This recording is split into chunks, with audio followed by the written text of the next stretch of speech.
नमस्कार, स्पेस अंतरिक्ष चैनल में आपका स्वागत है। आज हम चंद्रयान 3 के चौंकाने वाली जानकारी से अवगत कराएंगे और इसरो का अगला मिशन क्या है, आज हम बहुत कुछ जानेंगे। मेरे साथ लास्ट तक बने रहिए। तो चलिए शुरू करते हैं। चांद और पृथ्वी की गति जब आप जानेंगे, ये आपके होश उड़ा देगा।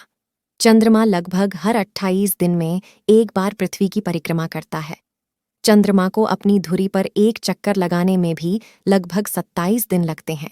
परिणाम स्वरूप चंद्रमा घूमता हुआ प्रतीत नहीं होता है, बल्कि पृथ्वी से परीक्षण करने वालों को लगभग पूरी तरह से स्थिर प्रतीत होता है। चंद्रमा 3603 किलोमीटर प्रति घंटे की गति से पृथ्वी की परिक्रमा करता है। इस दौरान यह 22,90,000 किलोमीटर की दूरी तय करता है। सूर्य के चारों ओर पृथ्वी की कक्षीय गति 30 किलोमीटर प्रति सेकंड है। पृथ्वी एक घूर्णन 23 घंटा 56 मिनट और 4 सेकंड में पूरा करता है। पृथ्वी की घूर्णन गति लगभग 1670 किलोमीटर प्रति घंटा है।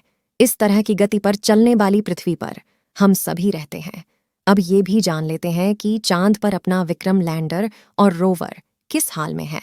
विक्रम लैंडर और रोवर को 4 सितंबर 2023 से सुला दिया गया है। उसके सारे पेलॉड्स बंद कर दिए गए थे, सिर्फ रिसीवर ऑन था। उस समय तक का सारा डेटा बेंगलुरु के इसरो टेलीमेट्री, ट्रैकिंग और कमांड नेटवर्क को मिल चुका था।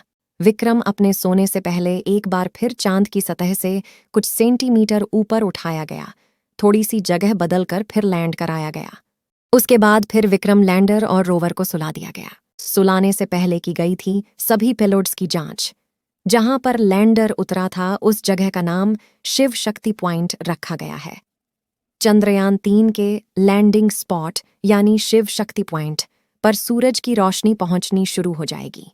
यानी इस पॉइंट पर अब सुबह हो रही है, जो अगले 14-15 दिनों तक चलेगी। अगर अगले 2 दिनों में विक्रम लैंडर और प्रज्ञान रोवर के सोलर पैनल के जरिए एक्टिव हो गए, तो उन्हें फिर से काम पर लगाया जा सकता है। शिव शक्ति पॉइंट पर जल्दी ही सुबह होने वाली है। चढ़ते सूरज के साथ लैंडर और रोवर को एक्टिव होने के लिए तैयार हैं।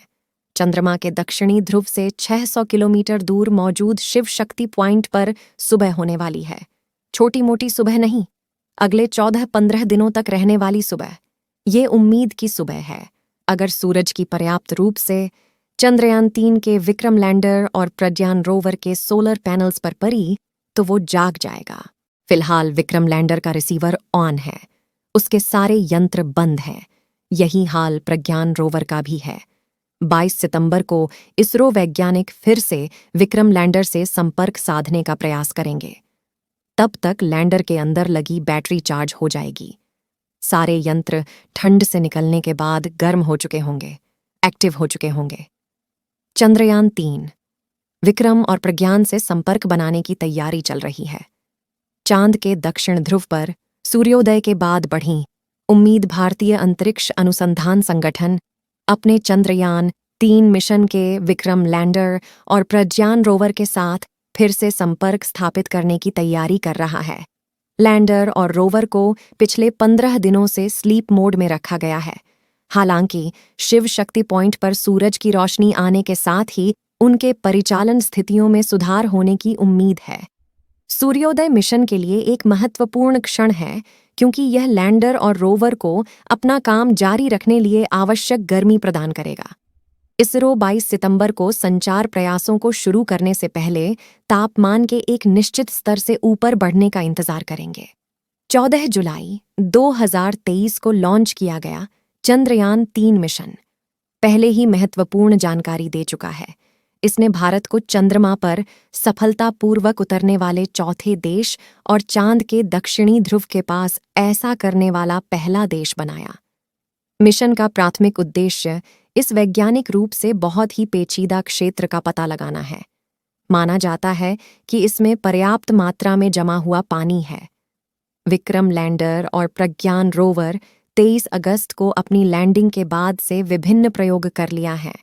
उन्होंने चंद्रमा के आयन मंडल में इलेक्ट्रॉन घनत्व को मापा है और चंद्र सतह का तापमान रीडिंग लिया है। प्रज्ञान रोवर ने चंद्रमा की सतह पर विक्रम लैंडर की पहली फोटो भी कैप्चर की। विक्रम लैंडर ने प्रज्ञान की फोटो और वीडियो ली थी। हालांकि चांद पर 14 दिनों का रात होने से वैज्ञानिक खोजबीन को रोक दिया गया, क्योंकि सौर ऊर्जा से चलने वाले वाहनों की बैटरी सूर्य के प्रकाश की अनुपस्थिति में अपने सिस्टम को चालू रखने के लिए पर्याप्त शक्तिशाली नहीं है। चंद्रमा की सुबह के साथ इसरो को उम्मीद है कि यदि इलेक्ट्रॉनिक्स सर्द रात में जीवित रहने में सक्षम होते हैं तो मिशन अपने अभूतपूर्व अन्वेषण को फिर से शुरू कर सकता है। चांद पर चंद्रयान-3 मिशन से जो वैज्ञानिक जानकारी हासिल होगी, उस आधार पर चंद्रयान-4 भारत जापान मिलकर नया मून मिशन शुरू कर रहे हैं। मिशन का नाम भारत में चंद्रयान-4 के नाम से जाना जा रहा है, जबकि उसका असली नाम लूपेक्स है, यानी lunar polar exploration mission. LUPEX असल में अंतर्राष्ट्रीय मिशन है, जिसे मुख्य रूप से इसरो और जापानी स्पेस एजेंसी जैक्सा मिलकर कर रहे हैं। जैक्सा चांद पर चलने वाला रोवर बनाएगी, इसरो लैंडर बनाएगी। नासा और यूरोपियन स्पेस एजेंसी ESA इसमें लगने वाले ऑब्जर्वेशन इंस्ट्रूमेंट्स बनाएंगे। ये यंत्र रोवर के ऊपर लगे होंगे। लूपेक्स मिशन में चांद के दक्षिणी ध्रुव पर लैंडर और रोवर उतारा जाएगा। यह मिशन 2026 से 28 के बीच पूरा हो सकता है। इसे लेकर चारों देशों के साइंटिस्ट काफी सकारात्मक सोच से आगे बढ़ रहे हैं। भारत को इस मिशन के लिए लैंडर बनाना है, जबकि रोवर और रॉकेट जापान बनाएगा। भारत और जापान के वैज्ञानिक चंद्रयान-4 मिशन में काफी कुछ बदलाव करेंगे। इस साल अप्रैल में जापानी डेलीगेशन भारत आया था।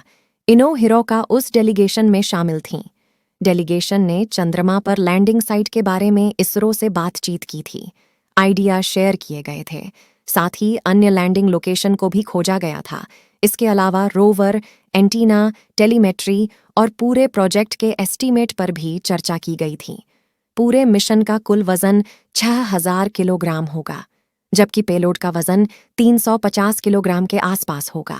साल 2019 में भारत और जापान ने लूपेक्स मिशन में अमेरिकी अंतरिक्ष एजेंसी नासा को भी शामिल करने की चर्चा हुई थी। अगर यह मिशन सफल होता है तो भारत जापान मिलकर चंद्रमा की सतह पर 1.5 मीटर गहरा गड्ढा खोदकर वहां से मिट्टी का सैंपल लाएंगे। इसमें ग्राउंड पेनिट्रेटिंग रडार का इस्तेमाल भी हो सकता है। गड्ढा करने से पहले रोवर मिट्टी के अंदर मौजूद पानी की खोज करेगा। इसके लिए वह लेजर तकनीक की मदद लेगा।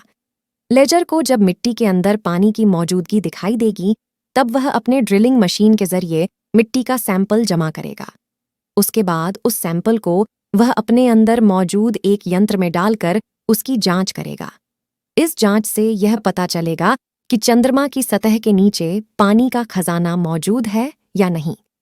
रोवर के अंदर सैंपल को गर्म करके देखा जाएगा कि उसमें पानी है या नहीं। पानी की मौजूदगी अगर पता चल जाता है तो उसके बाद चांद पर चंद्र स्टेशन बनाने पर आगे का काम होगा। बाद में मानव बस्ती भी बसाया जाएगा। इसी आशा के साथ आपसे दूर हो रहे हैं कि मानव बस्ती चांद पर जल्द से जल्द बसे। आगे भी आप मेरे साथ बने रहिएगा। चैनल को सब्सक्राइब, शेयर, लाइक और कमेंट करिएगा। Thank you for watching space अंतरिक्ष।